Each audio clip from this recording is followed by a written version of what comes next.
बिस्मिल्लाहिर्रहमानिर्रहीम। अस्सलाम वालेकुम। मैं अमेरिका से अरशद सीना। पाकिस्तान के सोशल मीडिया के ऊपर कुछ कम इल्म कमतर सोच रखने वाले ये कह रहे हैं कि गरीबो अमीर बन जाओ, नहीं तो तुम्हारी बीवियां तुम्हें छोड़कर चली जाएंगी, बेवफाई कर देंगी, या कोई अमीर चोर इन्हें चुरा कर ले जाएगा। तो इस किस्म की घटिया सोच रखने वालों ने शायद कि अपनी ज़िंदगियों में कभी कोई अच्छी औरत देखी ही नहीं है।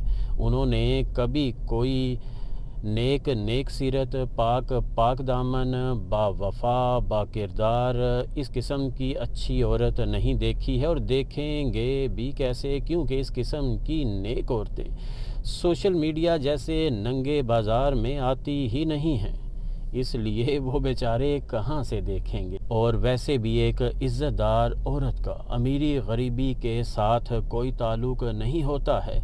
एक अच्छी नेक सीरत, बाकिरदार, बावफा औरत चाहे वो गरीब ही क्यों ना हो, कभी भी अपनी इज़्ज़त का सौदा नहीं करेगी। वो सारी ज़िंदगी रूखी सूखी खा लेगी, लेकिन कभी अपनी वफ़ा और कभी अपने किरदार को दागदार नहीं करेगी। इसलिए आप जो ये सोच रखते हैं, उनसे गुजारिश है कि अपने घर से बाहर निकल कर देखिए और अपनी सोच को मस्बत कीजिए, अच्छा कीजिए। आप खुद भी तो नेक बनने की कोशिश कीजिए, अच्छा बनने की कोशिश कीजिए। तो ऐसी सोच नहीं रखनी चाहिए, क्योंकि बेवफाई का ताल्लुक़ अमीरी गरीबी के साथ नहीं होता है।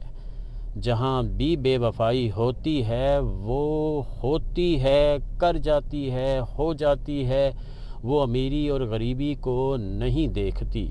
इसलिए इस किस्म की सोच नहीं रखनी चाहिए और हमेशा मस्बत सोच रखनी चाहिए, ताकि अगर हम मस्बत सोच आज रखेंगे तो कल हम अच्छे बनेंगे, और अगर कल हम अच्छे बनेंगे तो परसों आने वाले हमारे बच्चे भी अच्छे बनेंगे, अच्छे होंगे। फिर इसी तरह एक अच्छा मुआशरा जन्म लेगा, एक अच्छा मुआशरा बनेगा। इसलिए इस किस्म की सोच नहीं रखनी चाहिए।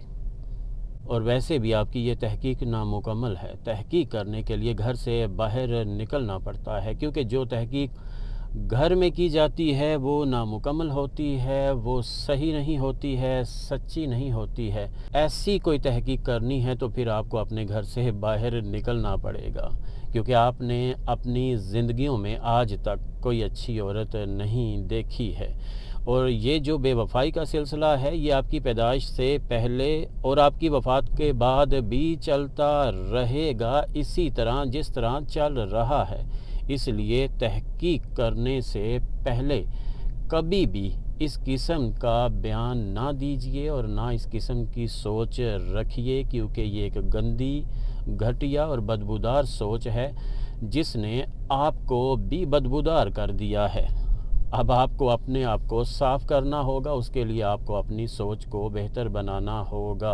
अपना बहुत सा ख्याल रखिएगा, और अपने साथ जुड़े हुए सभी लोगों का भी, अपने माँ बाप का, बीवी बच्चों का, बहन भाइयों का, अजीज़ों का, रब का, दोस्तों का, हमसायों का, गरीबों, यतीमों, मस्कीनों और बुज़ुर्गों का भी। और पाकिस्तान के इस वक्त के जो हालात हैं, एक दूसरे का साथ दीजिए, आसानियाँ पैदा कीजिए, किसी के लिए कोई छोटी सी मुश्किल भी पैदा ना कीजिए, और खुश रहने के लिए दूसरों को खुश रखने की कोशिश कीजिए। जज़ाकल्लाह।